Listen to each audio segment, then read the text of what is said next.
수직고등학교를 설명하는 철학을 한마디로 표현한다면 무엇이라고 할 수 있을까요? 슬로건 같은 거죠. 그렇죠. 슬로건 같은 거죠. 네. 예, 그 슬로건이라고 하면 행복한 자유인으로 정리할 수 있겠습니다. 근데 좀 더 정확하게는 그런 사람이 되고자 노력하는 사람들이 모였다. 이렇게 보는 게 더 맞을 것 같네요. 수직고등학교는 어떤 곳이냐 하는 것을 하나의 문장으로 표현하면 배움을 통해서 자율적인 공동체 삶을 살아가기 위해 노력하는 행복한 자유인이 만들어가는 배움 공동체이다. 여기에서 하나의 문장에서 좀 더 중요한 개념을 5가지로 다시 한 번 더 뽑아볼 수 있겠습니다. 그 수많은 의미가 담겨져 있는 거에서 딱 역시 5개입니다. 5개. 우리 수직고등학교의 교사회의 꿈나무 같으신 분이군요. 나야 나 컷.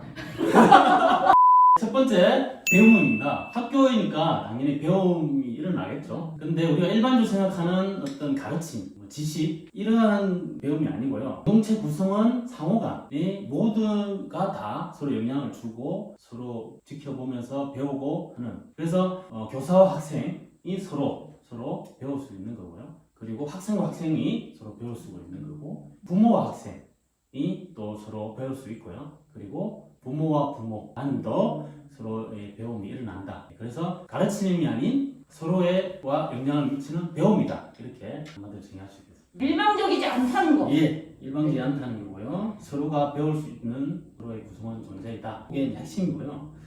예. 개념 5개 중에 하나 있고 이제 두 번째죠. 네, 두 번째는 자율성입니다. 앞에서 배움에 대한 설명은 잠깐 있었고요. 이런 배움의 과정에서 분명히 기쁨이라는 그런 감정을 느낄 겁니다. 이거는 이제 학생뿐만이 아니고 서로 배움이니까 교사와 부모에도 기쁨이라는 그런 감정을 느낄 건데요. 이 기쁨은 어떻게 되면 좀 더 이렇게 확장되고 커질 수 있느냐? 그거는 스스로 적극적으로 참여할 때인 거고요. 그리고 깨우칠 때 더 크게 느끼는 것이라 생각하고요. 그래서 이러한 배움이 가능한 음악교를 만들어서 교사와 부모가 만드는 거겠죠. 이 만드는 이 공간에서 아이들을 최대한 기다릴 수 있고요. 스스로 참여할 수 있도록 기다리고 그리고 그 참여를 위해서 서로 배려해주는 그런 분위기를 만드는 거.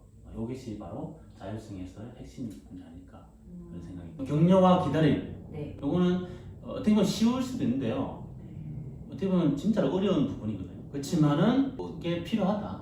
예. 그래야지 자율성이 키워줄 수 있다. 그런 강조를 좀 하고 싶습니다. 세 번째도 간략하게 또 설명해 주세요. 예, 세 번째는 공동체 삶입니다. 이 공동체는 흔히 공동체라는 말 속에 같다 이런 뜻이죠. 어떻게 보면은. 그래서 같은 생각을 가지고 같은 행동을 해야지 공동체다 이렇게 생각할 수 있는데 근데 우리가 생각하는 공동체는 그런 게 아니고요. 오히려 반대로 좋은 공동체는 구성원의 자율성을 기반으로 해서 각자의 다양한 생각과 행동이 인정이 돼야 되는 부분인 거죠.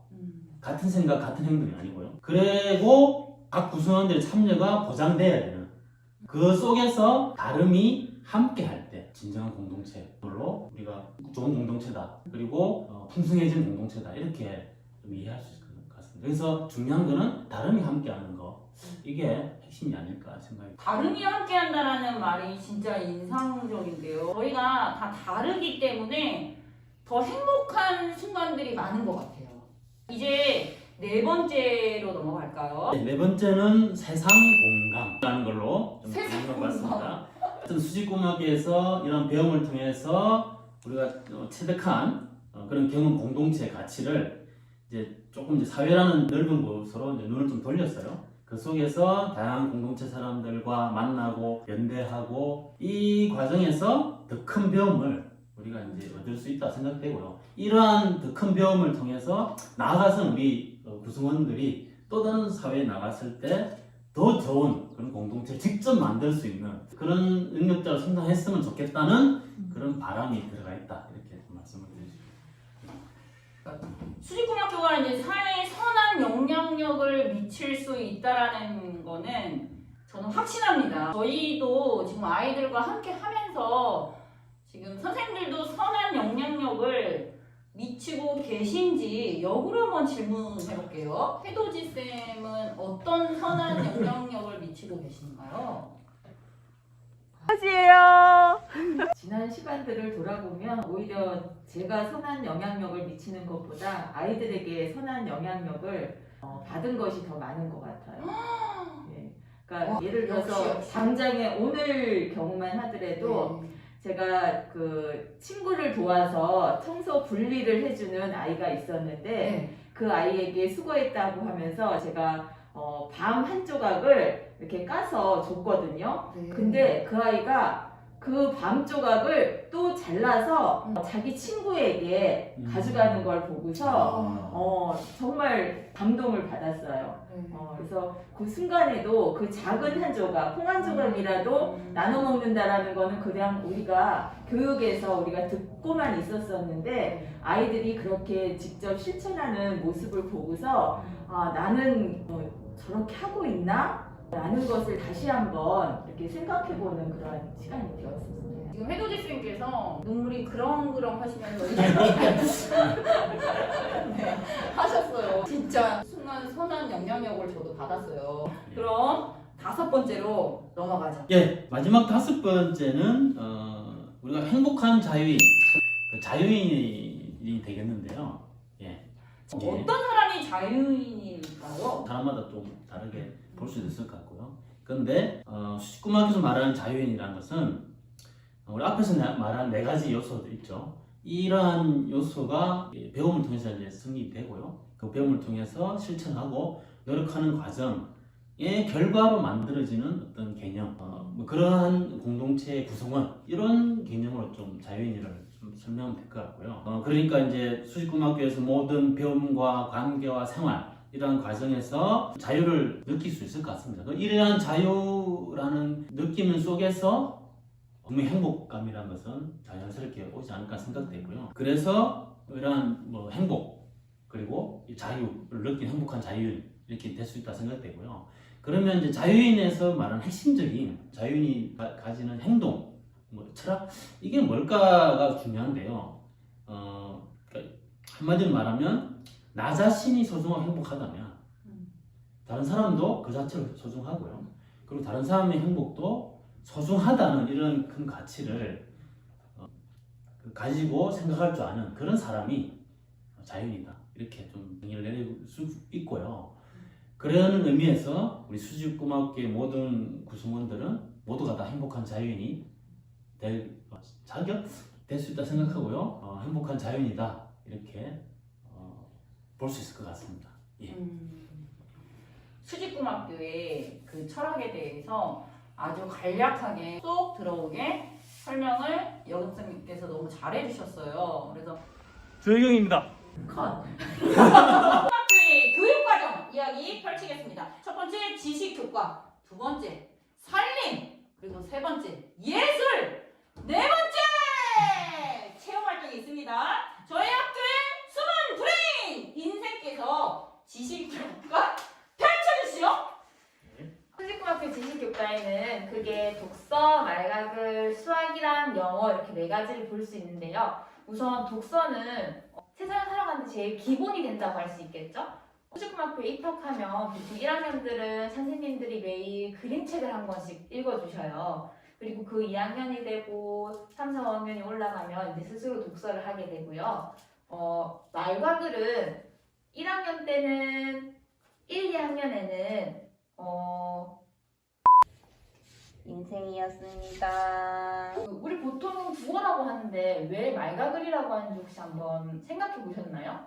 저희는 말가글이라는 게 세상을 살아가는데 많은 언어 생활을 하는데 그 언어는 말이랑 글을 통해서 세상을 배우고 자신을 표현하는 것이라고 생각하는데 이런 것에 중심을 둔다는 의미를 담아서 저희는 말가글이라고 표현을 해요.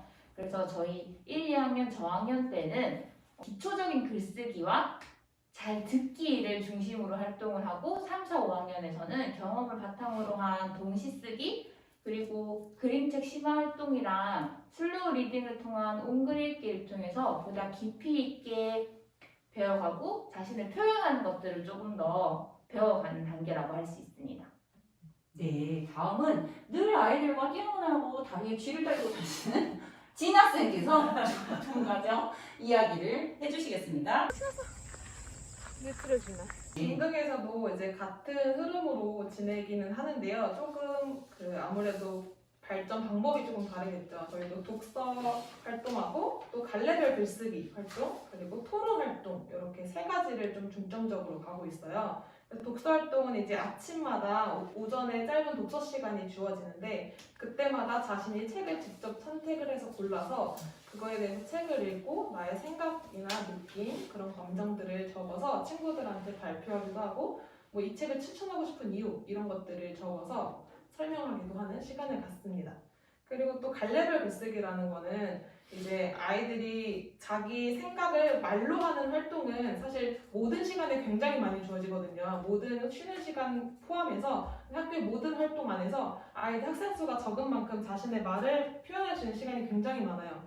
그런데 그것과 조금 다르게 글쓰기는 굉장히 많은 고민의 시간도 필요하고 말하는 것과는 다른 과정으로 진행이 되죠. 그래서 글쓰기에 조금 집중적으로 최대한 시간을 가져가려고 하고 있어요. 그래서 그럴 때 이제 아이들이 그동안 말로 쉽게 주장했던 것들을 정리해서 글로 쓰는 표현, 그 글을 통해서 또 토론으로도 이어지기도 해요. 그래서 계속 확장적인 활동들을 목표로 하면서 지내고 있고요.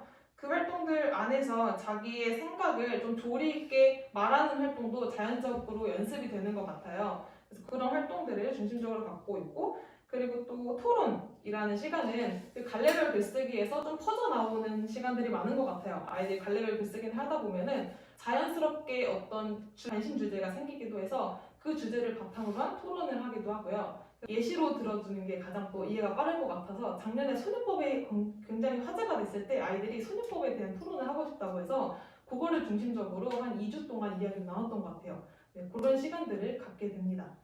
네. 자, 다음 우리 영어로 넘어갑시다. 영어는 순식고등학교에서는 3학년부터 활동을 시작하고 있고요. 저희가 어떤 교과 시간을 갖고 영어 활동을 한다기보다는 영어를 꾸준히 접하는 것에 목표를 두고 하루 마무리 시간에 영어를 꾸준히 접하는 활동을 하고 있습니다.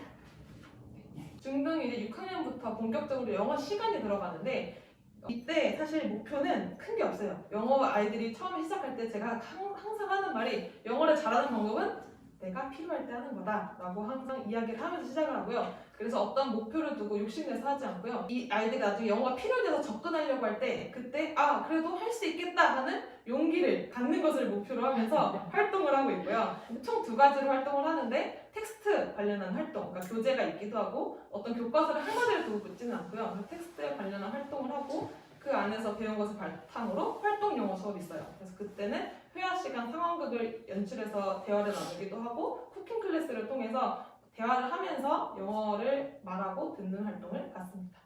다음은 수학 교과로 넘어갈게요. 초등과정 수학 시간에는 저희가 핀란드 수학이라는 교재를 기본으로 사용하고요. 저희가 교재를 중심으로 활동한다기보다는 활동이나 놀이를 중심으로 아이들이 개념을 이해하는 활동을 우선적으로 하고 아이들이 이렇게 다양한 방법으로 접한 개념을 핀란드 수학을 바탕으로 적용해보고 좀 더 확장해가는 그런 시간을 갖습니다.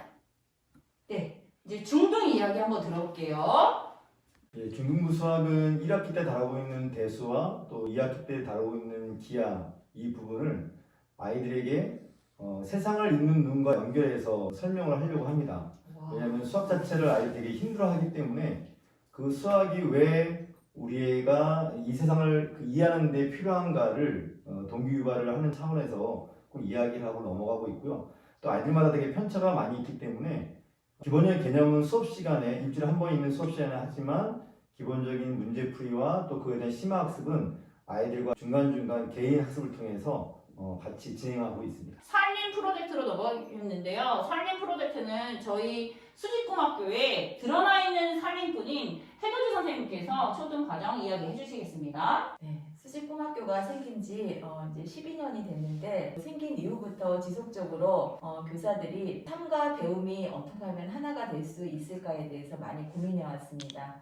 그래서 저희가 4년 전부터 살림이라는 수업을 시작하게 되었는데요. 이거는 우리 삶에서 가장 중요한 옷, 집, 밥이라는 3가지 주제를 가지고 아이들이 활동하는 그런 수업으로 진행하고 있습니다. 아이들은 양계장을 만들고 농장 주인이 되어보기도 하고, 그다음에 학교에서 많은 여행을 가는 여행 계획을 잡아보면서 여행가가 되어보기도 합니다. 그리고 목수가 되어보기도 하고 농사를 지으면서 농부가 되어보는 그러한 체험을 하게 됩니다. 그러면서 아이들이 가장 좋아하는 수업으로 지금 자리 잡아가고 있습니다. 네, 이제 초등에서 이런 산림 테스트 그 과정을 겪고 중등 과정에 올라오면 아이들이 더 다양한 활동을 펼치게 되는데요. 일단 바탕적으로 아이들이 그 지식교과에서 쌓은 그 배경 지식이랑 그 안에서 나를 표현하는 연습을 했었잖아요. 그걸 바탕으로 해서 이런 프로젝트 시간에는 그런 자기 갖고 있는 지식을 바탕으로 기능적으로 머리를 쓰는 그리고 몸을 쓰는 그런 활동들을 합니다. 그래서 아이들이 어떤 목표를 반끼리 회의를 해서 우리 이번에 이런 프로젝트를 하자 이런 목표를 세우면 그것을 위한 준비 과정, 계획 과정, 연습이 필요하면 연습 그렇게 하고 실행하고 마지막 결과에 대한 정리까지 쭉 모든 아이들이 모두 스스로 그 계획을 짜고 준비를 해서 하는 활동들을 프로젝트 활동이라고 하는데요. 사실 교과 이제 시간표를 보면 이런 질문도 하세요. 사회 시간은 왜 없어요? 과학 시간은 왜 없어요? 라고 하는데요. 그런 것들이 다 녹아있는 게 프로젝트 시간이라고 보시면 될 것 같아요. 아이들이 만약 설정한 주제가 사회적으로 좀 관련이 있다. 예를 들어 올해는 아이들이 뉴스에 대한 걸로 해서 프로젝트를 가졌었는데 그런 것들 주제로 출발을 해서 그 안에서 배울 수 있는 것들을 찾아가는 거죠. 스스로 지식을 찾아서 배우고 그걸 또 남한테 설명하는 과정을 겪음으로써 아이들이 이런 프로젝트 활동을 완성하게 됩니다. 우리 핑크의 쌤께서 저희 학교 예술교과에 대해서 훌륭하게 또 이야기 나눠주실 겁니다. 수지고등학교의 예체능 수업을 소개해드리겠습니다. 저학년 1학년부터 6학년까지는 음악, 미술, 체육 활동을 주로 하고 있고요. 고학년은 목공이나 연극, 뮤지컬 등 종합예술로 나아가도록 전문 강사의 지도를 받고 있습니다. 저희 학교의 특색이라고 하면 지식교과의 개념을 돕거나 산림교과의 주제와 연관되어서 미술, 음악이 활용되도록 연계하고 있고요. 그리고 또한 그 생활예술로 정착하도록, 그러니까 다른 말로 하면 예술이 갖고 있는 기능 위주에서 벗어나서 생활예술이 되도록 지도하고자 노력하고 있습니다. 쌤, 저희 학교 꽃미남이시죠? 네. 이야기 펼쳐주세요. 네. 꽃미남이고요. 이 체험 활동은 어떻게 보면 대안학교 교육 활동에 있어서의 꽃 뭐 이렇게 볼 수 맞아요, 있겠죠. 맞아요. 그런 꽃이라고 볼 수 있는데요. 그런데 그 이유는 어쨌든 아이들이 자발적으로 참여하고 제 그래도 기쁜 마음으로 이렇게 참여하지 않을까 그런 생각에서 꽃이라고 볼 수 있겠는데요. 먼저 여행을 보면요, 걷기 여행 그리고 들살이, 학교살이 이렇게 좀 크게 볼 수 있고요. 그리고 각 학년별 특성에 맞는 졸업여행 그리고 산림여행 이렇게 좀 구분할 수 있겠습니다. 걷기 여행은 이제 학년에 따라 조금 다른데요. 그거는 이제 1, 2학년 같은 경우는 이제 체력적인 문제, 안전의 문제 이런 것 때문에 1박 2일로 좀 짧게 하고요. 나머지 그다음 3, 4, 5는 조금 더 길게 2박 3일. 그리고 이제 중등 6학년부터 올라가면 이제 체력도 이제 튼튼하고요. 그래서 4박 5일 일주일 동안 그렇게 걷기 여행을 하게 돼요. 6학년 중등에 올라가게 되면 이 여행 말고 다른 어떤 또 다양한 체험을 하는데 역사를 바탕으로 한 역사 여행, 탐방, 체험 이런 것이 이루어지고요. 그리고 중등이다 보니까 아무래도 진로라는 부분에 대해서 이제 고민을 하고 실제 준비해야 하는 그런 시기라서 그 진로 탐방 이제 이루어지고요. 그리고 이제 중등부터는 좀 이제 조금씩 외부 사회에 대해서 눈을 돌리고 그리고 이제 주위의 이웃에 대한 그런 이제 고민을 해야 될 시기라서요. 그래서 봉사활동 그런 이제 체험 활동이 이루어진다고 보시면 될 것 같습니다. 이것으로써 저희 수지고등학교의 9년 과정을 아주 짧게 이야기 드렸습니다. 꼭 한번 놀러오세요.